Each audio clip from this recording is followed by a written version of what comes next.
Hi you guys, so I was just sitting here, I'll probably put this in next week's vlog, and one of my sweet friends on here said to me, because I just was like, oh, what would you like to see? And she's like, oh, I knew that you had said that you had married your husband like 3 months after meeting him.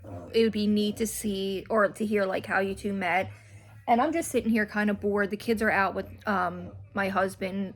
We're having a fire, listening to music. We're just winding down. I just put my pajamas on and I'm going to probably read the rest of my book. I have like 50 pages. And last night I watched Hillbilly Ellery, you guys.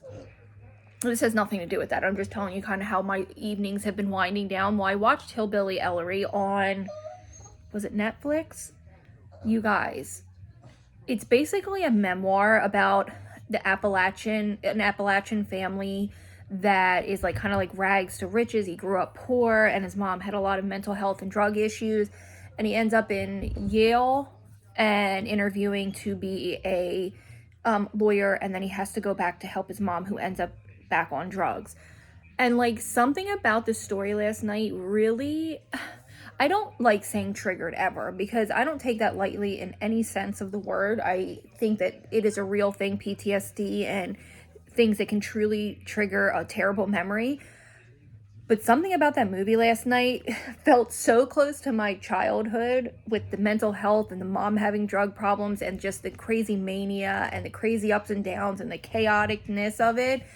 And it really upset me last night, and I ended up having like a weird dream. So it was like, I never had a movie kind of make me feel icky like that. Like, it was a great movie. It was really, really a eye-opening, wonderful movie, but it kind of just gave me, it just made me upset because it was so close to like my mother, and like, I don't know what about it. And it wasn't. And it was Amy Adams was the lead, and she was so good in it. And then him being so close to his grandmother, and his grandmother, hold on, I'm coming to let you out. His grandmother ended up raising him towards the end of his teenage years. And that sort of is like what happened to me. And in some ways it's like, I'm grateful that she took care of me. In some ways I kind of wish I had been able to stay with my mother and kind of stick things out, because I feel like things for me would have been different had my mother ever been given the chance to like take care of me in many ways. I don't know, it's a long story. But all that to say, when I was 17, I got a job at Kmart. I don't know if, is Kmart anywhere anymore? Like, does anybody have Kmart anymore?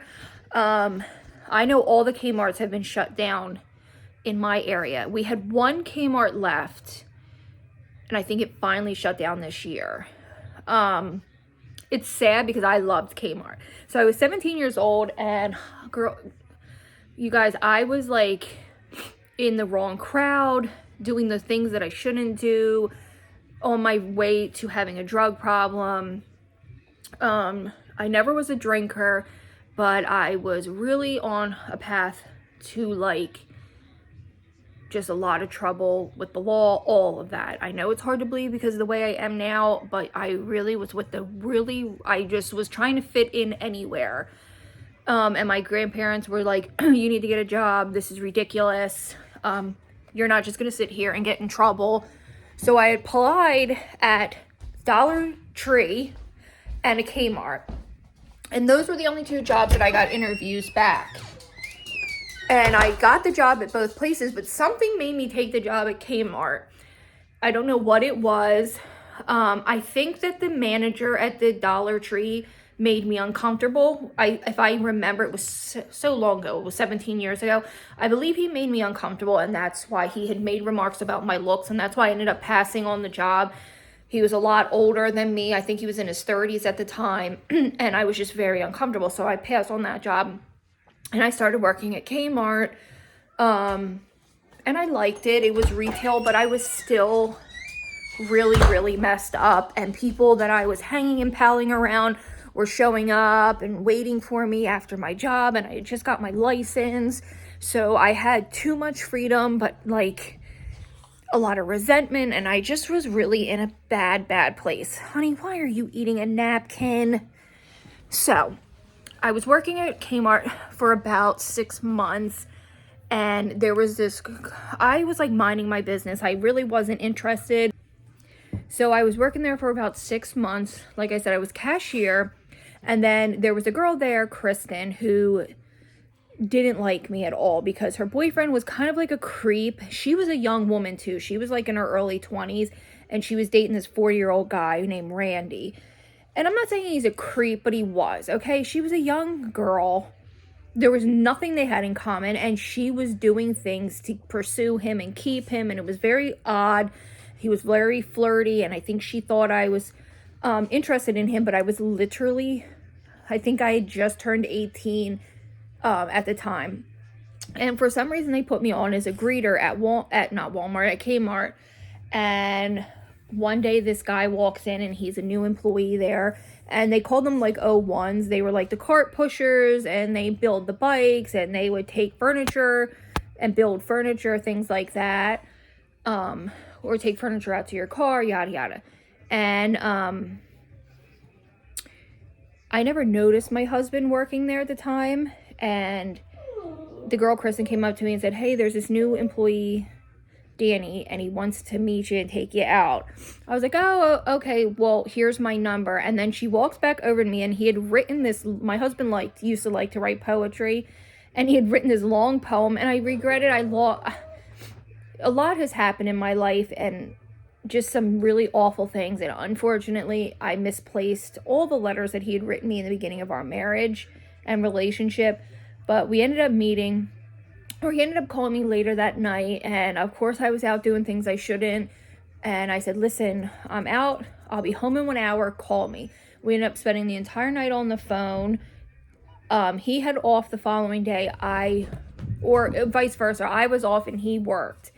And I picked him up after work, and I brought him over to my grandmother's house, and we just clicked. And then it was a week before Christmas, and I can remember he was like, he wasn't technically homeless, but he was living in someone's bedroom with 3 other guys. It was a very weird situation.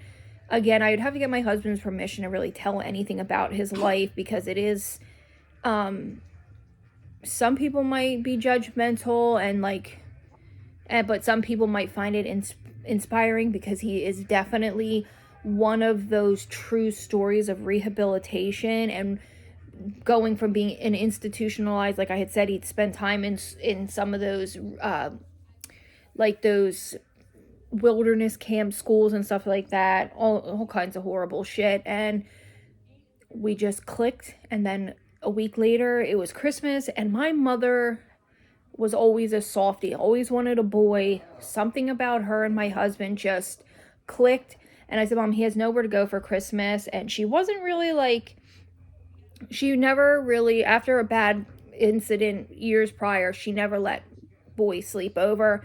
But something about him she let him stay.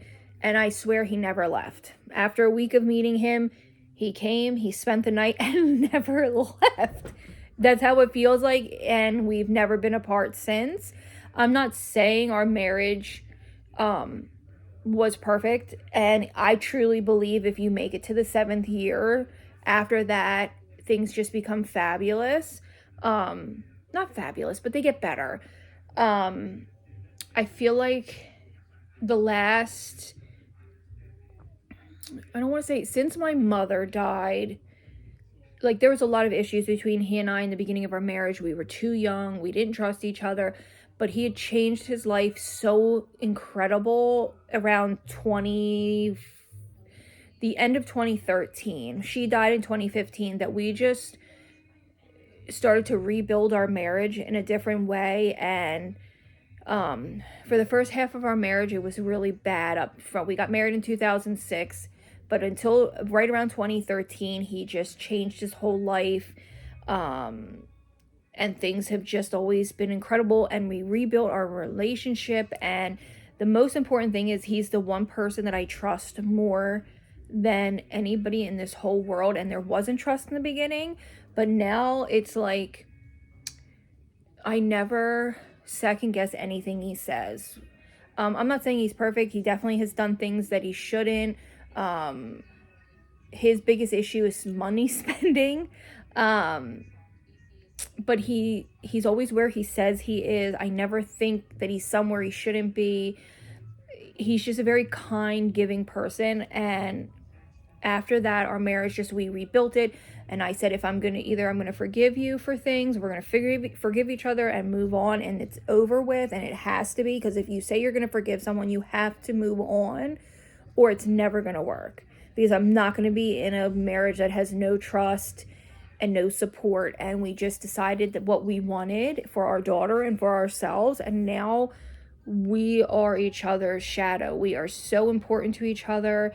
We tell each other everything, even if it's not good. Even when he got himself in a little bit of credit card debt and he came to me, we fixed it. I've done stupid shit where I can't really think off the hand, because I'm not like a liar or a fibber. I usually just kind of deal with the consequences at hand, but I'm not perfect either. I have a vicious temper. I do. I have a very vicious temper and a mouth on me, believe it or not. And he likes to spend money. This is like in the beginning of 2013. These are things that we have worked on. We just know everything is, I mean, I'm not saying that people aren't perfect. Who knows, but this is how I feel as of right now. We're just super close. We do everything together. We enjoy spending our weekends together, but we also have our time apart. Like when he says to me, I respect this, because he'll be like, he doesn't ever have to ask me permission. He's an adult, but he'll be like, this is how we'll work things. These are just little examples of how our marriage works. He'll say, I'm sorry, my dog's whining. There's nothing wrong with him. He's pissed because he's not allowed outside with the kids. It's too cold. I'll show you. Butters. That's him. He's so mad because I won't let him sit outside near the fire or in the cold. He's too little and he could get burnt. That's enough. You'll live. So 2 things that really work for us. One, I have a traditional marriage, and I know that doesn't work for everybody, and I know some people get very upset about it, but we have a very traditional roles in our marriage. This is what works for us. It's not going to work for everyone, and I get that. And some people might feel like it's sexist or, this or that, but we live in very traditional roles in our marriage.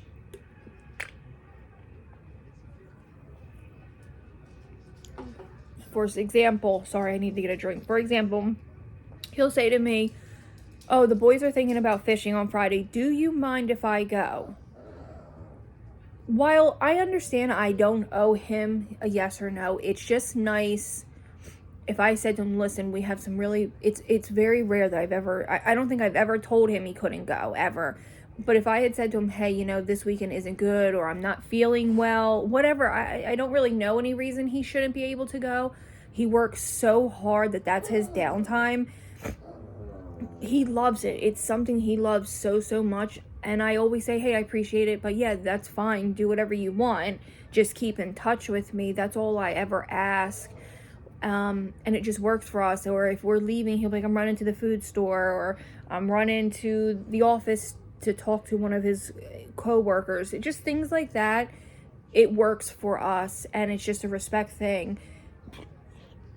I just burped, sorry. He always wants me around, even in situations where I'm uncomfortable, and I'm like, listen, your buddies don't want me there. Like, they want to hang out with you, and he just does not care. That does not work for him. He does not give a shit. He's bringing me or his daughter if that's what he wants. But in the opposite way, like, yes, we have very traditional roles. He takes out the trash, puts gas in the car, mows the lawn. I mean, he does do housework. Like, he'll do laundry, things like that. But I make dinner, and I clear the table, and I do bring him his plate, and I will make him his food and bring it to him. And in some ways, it might look like I wait on him hand and foot. But in the long run, this is like what I decided to do with my life. Part of my time, 25 hours of my week, goes to working my little job that is not a very stressful job. I am an aide for someone who has autism, so I teach him his banking situation, money, working with money, laundry, food, and it's only like maybe, it works out to be 4 to 5 hours a day, and one day with travel training, it's called, or something like that. But like, my husband can work sometimes 70 hours a week. It just depends. He's been away from home sometimes. So he doesn't get a day off if he's not feeling good. Like, I can sit down and just relax, and that's that. He has to continue to work. I really hope you can't hear him whining. Stop it! That's enough. So we do have those conventional, traditional roles. He goes to work, he works hard. So when he comes home, yes, I always have a meal cooked. But it's also for my daughter, and it's also for myself. We like good food. And then I clear the table, I do the dishes, he'll go take out the trash, or he'll clean the car, he'll do the windows, he'll power wash the house. But if I said to him, hey, I need help cleaning the closets out, he will. Or when I needed help with the taking down the decorations, it's just, we live a very traditional, I guess that's what you would call it, and that's just what has always worked for us. I'm not saying that he forces anything on me, or I don't feel obligated. And we prioritize our marriage over everything. We try to keep our marriage healthy so that our daughter sees that, so that we're healthy for her. Sorry, my daughter came in to use the bathroom. But like I was saying, we prioritize our marriage above all. And number two, we also prioritize intimacy. It doesn't necessarily mean sex. It just means any type of intimacy, a lot of touching and loving and snuggling. And we make sure our daughter sees that we are affectionate and we love each other. We always kiss each other goodbye. He loves touching. That's his Butters, you're losing your marbles tonight. Get off the chair. We prioritize that. He's an affectionate person. That's his love language, besides like giving, being a giving person. But that's just some of the things that I've learned over the years. And talking, I know it can feel cliche, annoying, and I know some men are very hard. It's like pulling teeth with men to talk. But there's got to be a way to do communicating without feeling like it's a chore. Whatever that way is, maybe something will work different for you in your marriage. But definitely communicating. And sometimes, like, my husband's a big talker, so it's easier for him than most men. And sometimes I'll be like, man, like, I'm really like a very high-strung person, and I often let things really, really bug me and affect me in many ways. And I always say, like, I'm on a need to know basis. Some stuff I just don't need to know, but I know it's the way it helps him to work it out loud with me. And I get that. And maybe a lot of times I'm a voice of reason for him. Now, like, I know I've said, like, I'm a hothead and I have a vicious temper, but I'm also somebody that most people, I notice in my life, a lot of people tell me things that, like, shocking things, and I don't know what it is about myself that people feel like they can tell me things. Like, I had a friend reveal something very, very shocking once. Obviously, I would never say it on here, but, like, the most craziest thing you can imagine that's legal. It's not, like, something illegal. And I was very shocked that they told me, and I couldn't imagine why they would tell me something like that. And that often happens to me. And I always feel like I'm a voice of reason. I always laugh and say I'm the philosopher. And I always, like, I help people kind of manage through their thoughts and feelings. Like my sister, I often am the voice of reason for her. And I kind of like, even if I'll tell you things that you might not even want to hear, that might not make you happy. I am never going to lie. I don't lie. I don't like lying. I've never really been a liar. I mean, of course you fib. I get it. Like, if you're not going to go and tell someone, holy shit, you look like crap today, you just, little fiblets I've done, but I try never to do that. I would much rather just deal with it head on. I'm very much not the person that says ask for forgiveness before permission. That's not me. But yes, I'm often like the voice of reason for him, and I always try to see the bigger picture.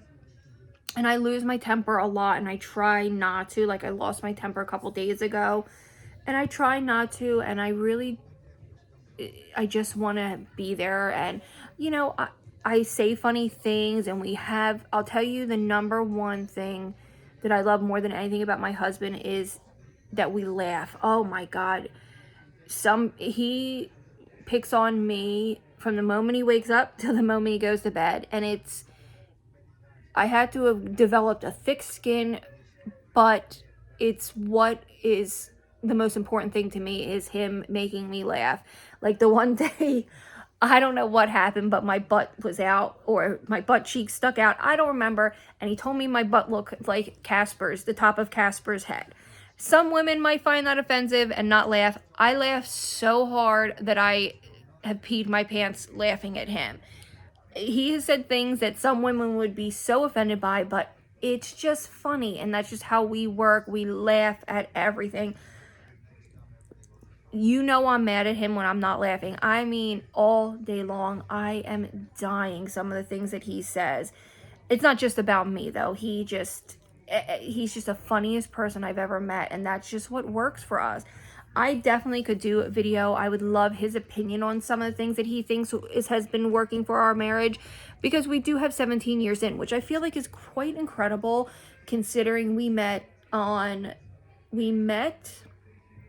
I think December 18th, married March 18th of the same year, and we've been together ever since. We have never split up. We have never been separated. We have never broke up. We have been together fully for 17 years. And I certainly can talk about some of the bad years. I would definitely ask him first, make sure he's okay with it, just to respect him, because it's bad. When it was bad, it was the worst of the worst.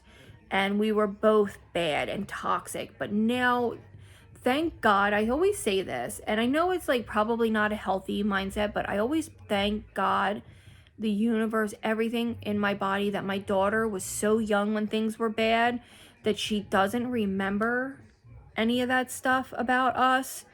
And she's just such a good kid, and she's so much better equipped for things than me. And like, she doesn't rely on any outside sources. Me and my husband are her outlet for everything. We are her safety net, and I didn't have that, neither did he. And it's just like a really good feeling to know that that's what we are for her. And I don't ever foresee my husband and I ever not being with each other. I know that's a silly thing to say, but like, I feel like people get married too quickly, and I mean, we certainly did, but I feel like, I don't know, maybe people bail out when things are bad, because when I tell you things were so bad, sometimes it feels like it wasn't our life, like it was somebody else's life. But here we are, 17 years later, and the last 10 of it, well, 13, oh yeah, I guess it's been, the last 10 years have been just really, really solid. We're the most stable thing our girls have, and even for my sisters, they've never had stability except for us. I always say they don't know anything but you. Like, my sisters, when he came into their lives, they were 5 and 7, so they literally don't remember a time without him. Look at this snuggle bunny. But yeah, I think I've bored you enough. Maybe I'll edit this real quick and put it up tonight for you guys. Tonight is Saturday night. I'm just kind of sitting here bored, so I thought I would talk about how I met my husband. I thought it'd be just a fun little story time for you guys. And then I'll edit my vlog for you guys to have for Monday. But yeah, we're just watching the Animal Channel. Is this Animal Channel? Dr. Pole's on. I'm the only one who can watch Dr. Pole. The rest of the family hate it because it's so graphic, but it just still calls to my soul that I should have been in the veterinary field, because I love it. I would be right up there birthing cows with my arm up there, hoo-ha, pulling out the baby. It's something I've always loved, and I think I'd be good at it. I love animals more than anything. Animals are my life. All animals. I'm hoping here, my husband works with a guy that has a farm, and he's got 2 gorgeous horses, and my cousin's going to be a veterinarian, so that's exciting. She's in her last 4 years of like she hasn't started residency, her schooling, and my cousin has a mini horse, and they had a potbelly pig, but I love horses so much, and I love farming. I love every kind of animals. I try to love cats, and I love other people's cats. My cat's not the very nicest. She's hot and cold, and this dog, he just turned 5 a couple days ago on the 4th. I used to be a big Shih Tzu lover. I had one when I was 16 growing up, Sammy. We got him from like a reputable breeder. I know some people are very against that. And I never was, because I was always in the mindset, every animal deserves a home. It's not an animal's fault where they've come from, whether that's a breeder or whether it is a animal shelter. Now, where we live, it feels like the applications for animal shelters are very, very hard to get dogs. I have a friend, they have a decent income. They do have a lot of children, but they were denied twice by animal shelter to get a dog. Now, I don't know, like, if there was something in the history of it. I don't know the reason behind why they were denied. I was approved for a cat before I got her, but she showed up on my doorstep. Literally, I went to go get a cat from the shelter, put the application in, was approved, and I swear to God, she showed up the next day. Not even a joke. She showed up under my grandfather's porch the next day. So that's who, they always say cats show up out of nowhere, and that is the God honest truth. She just showed up. Unfortunately, I think Butters, and I don't really want judgment because I've learned a lot, is a puppy mill dog. And I'll tell you why. One, the place was immediately shut down. Two, I have a feeling he was probably a victim of being overbred. Now, there's nothing physically wrong with him. And 99% of the time, he's very loving and affectionate. But he does little things and shows aggression in weird ways. Thank God I don't have little kids in my home. That shows me that I feel like that's what puppy mill dogs. I'll be right back. Hold on one second, you guys. Okay, like I was saying, sorry, my daughter asked for baby pictures. I don't know. She's nuts. Like I was saying, I definitely learned my lesson with him. He's definitely... I just feel like he's a puppy mill dog. So I have this Chi-Chi. I know exactly where he came from. While he was a, like, accident puppy, and I consider him my, like, adopted baby, the lady did not expect a pregnancy. Her Chihuahua was like 20 years old, the male, and she had a young female, and I guess she just didn't think the dog was able to have puppies. I don't know what happened. He was so old, I don't even know how. I still think that it couldn't have been him. I don't know how he did it, because he died shortly after Gilly was born. But that's how Gilly came about. And Gilly's, I mean, he's a pain in the ass, but he's normal. But Butters just does a little things that he's my special boy, and I'm glad he's with us so that we can take care of him. We are going to get him fixed here very soon. I know he's 5 and should have been fixed by now, but things have just happened, and we moved, and Gilly was fixed last year immediately, and he was done as an emergency because he had so much testosterone flowing through him that he was aggressive. I don't care what anyone says. It is 100% cured him of his aggression. He was put on Prozac for 6 months after the surgery, so he got his testicles removed, and the doctor said, listen, we're going to put him on Prozac for just 6 months till the testosterone is completely 100% out of his body, and I'm telling you, it cured him. He's not on any medication, nothing. Now, Butters, he becomes fixated on things. Like right now, he wants to be outside, so he will literally cry for hours and bark. I've had him bark for hours before, where I could not stop him. He's bitten me several times. He's bit my daughter. I think it's called like resource guarding. He does that often. Not with objects or food. I could literally put my hand in his bowl. But if my sister comes to visit, if he isn't allowed to be with her, he will become aggressive. It's very difficult, and I'm just grateful that there's no kids in the house. We always take precautions. That's why we always have gates up. I do keep a squirt bottle with water. I never squirt them. Even seeing it typically will make him fall back. He does, I know not everyone agrees with that. My biggest mistake, and I know that it is, was not crating both of them. It is the biggest mistake of my life. I will never not crate a dog. The crating is not cruel, in my opinion. It is 100% for the safety of yourself and the dog. It is the biggest mistake I made. I I feel like raising dogs is definitely a learning curve. And I had waited a very, very long time after my childhood dog. I waited like 6 years before I ever thought about getting a dog, because I just knew I wasn't ready. As much as I loved animals, I just wasn't ready. Ooh, you tooted. Oh, what would you toot on me for? We do take great care of Butters. He's just, it's sad. It's sad what happens to those dogs that you don't know I don't know the mom and the dad. I just never would do it again. If I wanted a specific breed, like my dream in life, is to rescue or have a golden retriever. I think, oh my God, Gilly! I think I would go to a sanctuary, or I would seek out a reputable breeder, or I would find a shelter that I could possibly find one in a shelter. I would just wait till the dog came to me. Do you know what I mean? Do you hear him? He's terrible. Okay, you guys, so I just want to wrap this up.